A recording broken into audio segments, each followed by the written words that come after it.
My daughter told me her home was my home. But after I signed over my life savings for her renovations, she moved me into the unheated shed and blocked my access to the bathroom. When I asked why, she smiled and walked away. Days later, the city inspector showed up and I'm 68 years old. I worked my whole life, first as a nurse, then later doing part-time caregiving after I retired. I raised my daughter mostly on my own. Her father left when she was 6. I held everything together. Paid the bills, packed her lunches, took night shifts so I could be there to pick her up from school. Her name's Kelsey.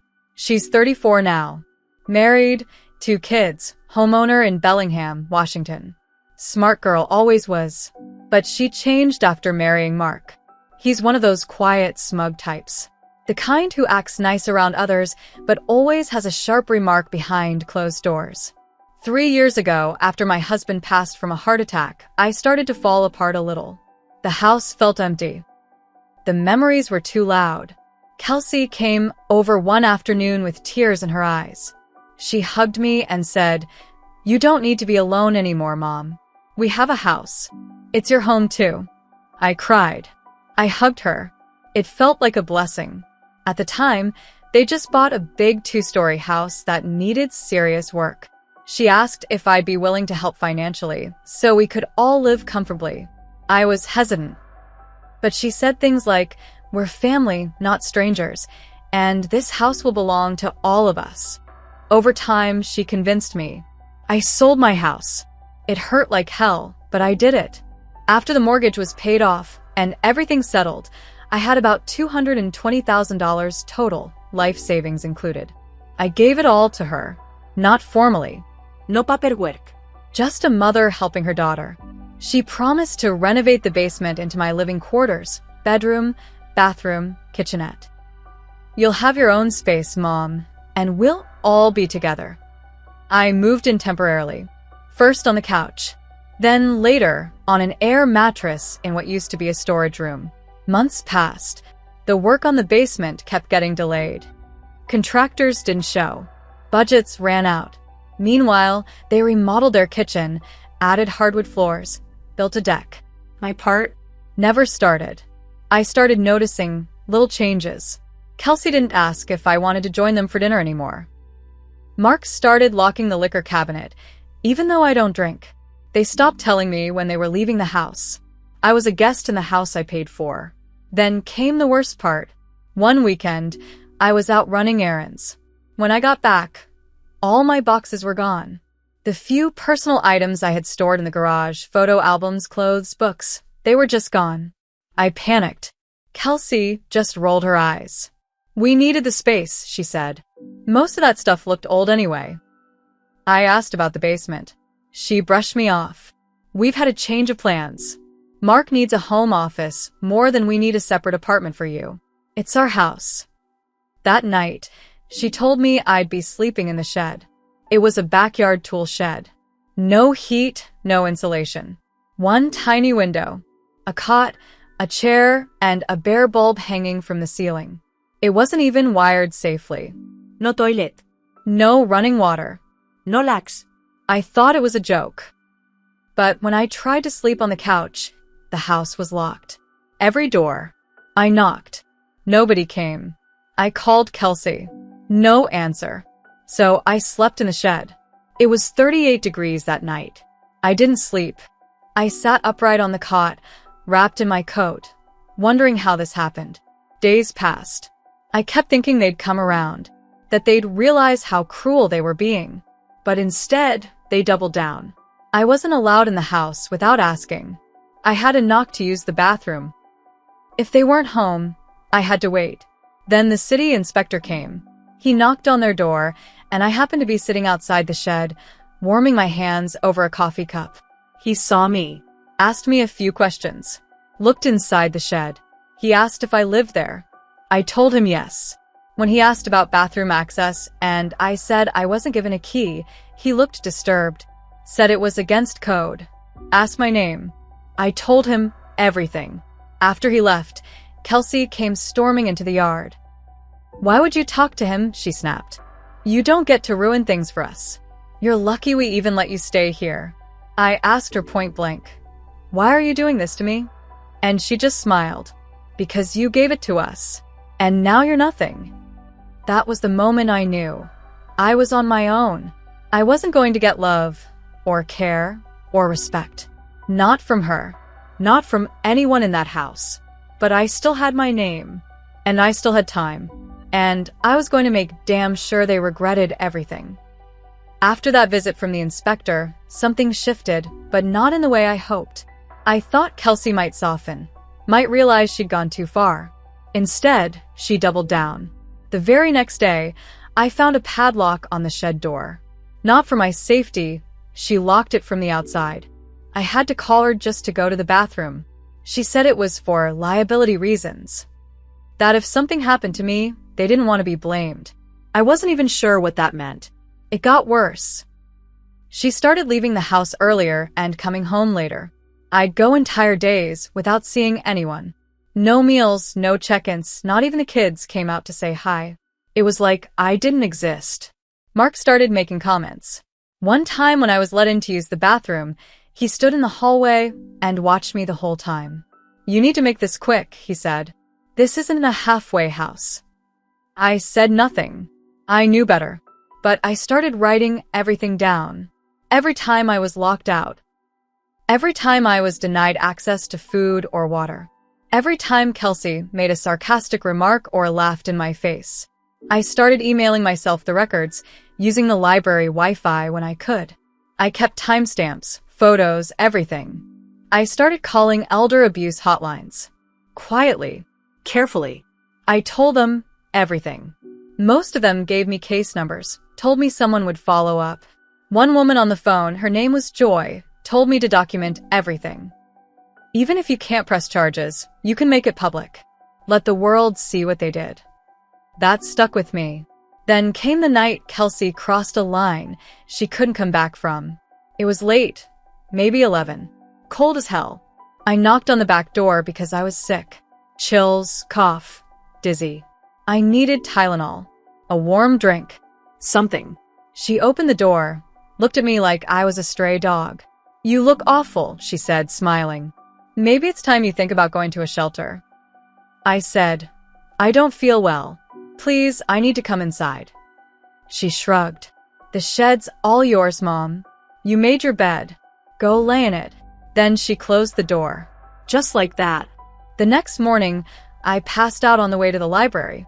Some kind person found me and called 911. I spent 2 nights in the hospital with pneumonia. When the nurse asked about my living situation, I told her the truth. That's when things started rolling. A social worker visited me. Then a lawyer. They took copies of my notes, my emails. They couldn't promise anything, but they said it was serious. I wasn't safe. I couldn't go back there. But I did. Just long enough to get what I could. My photos. A few letters. The rest, they could keep it. They already had my money. I stayed in a shelter for a while. Quietly. Anonymously. But I wasn't done. I had one thing left. The truth. And I was going to make sure everyone saw it. I thought I was on my own. Turns out I wasn't. 2 weeks into staying at the shelter, I got a call from a name I hadn't heard in years, Daniel.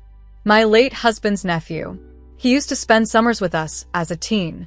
Now he was a real estate agent in Seattle. Apparently, he saw a post on Facebook from someone in town talking about the woman locked in a shed by her daughter. He recognized the last name and reached out. He drove 2 hours just to see me. When he sat across from me at the shelter's lunchroom table, his eyes welled up. "Aunt May, this isn't right. This is insane." I showed him everything, my notes, the bank statements, the text from Kelsey, even a photo of the shed. He didn't hesitate. "I know someone," he said. "A lawyer. She doesn't take crap from anyone." Her name was Tori Bellman. Mid-40s, all business. The minute she read through the file, she said the same thing Joy from the hotline did. This isn't just a family dispute. This is financial elder abuse. We filed suit quietly. The lawsuit named Kelsey and Mark for fraud, coercion, and abuse. Torai got records showing my money was used for luxury upgrades: wine fridge, outdoor kitchen, jacuzzi. Nothing had been spent on a basement renovation. But that wasn't all. The city inspector had filed his own complaint. Turns out the shed wasn't just unfit for habitation, it was a violation of several housing and health codes. The city was already considering fines. And then came the real twist. One of Kelsey's neighbors, Karen, who lived across the street, came forward. She had a security system that recorded sound and video. She'd caught a few things. Me knocking. Me being ignored. One night, she captured audio of Kelsey and Mark laughing on their patio while I sat in the cold shed. Karen turned over everything. When Tori saw the footage, she didn't smile. She leaned back and said, "We've got them." But I didn't want just money. I didn't want just a ruling. I wanted them exposed. Torai helped me write everything up. My story. The facts. The betrayal. We posted it to a private group first, people dealing with elder financial abuse. It got shared. And shared again. Then it hit Reddit. Within days, local reporters started calling. One day, Kelsey's face showed up on a news segment. Not smiling. Not polished. Just a blurry image of her walking out of her house while a reporter asked, "Did you really force your elderly mother to live in a shed?" She slammed the door. Her perfect image? Cracked wide open. But I wasn't done. The story went viral. After the news segment aired, everything changed. Kelsey's perfect little world started to collapse. First, Mark's employer, some boutique architecture firm in Seattle, put him on leave. Then he was fired. Not because of a lawsuit, but because the public footage and Reddit thread showed him mocking me while I was coughing outside in the cold. The company couldn't have that kind of attention. Then CPS came knocking. Not to take the kids, but to investigate. Hostile home environment, they called it. It scared Kelsey more than anything.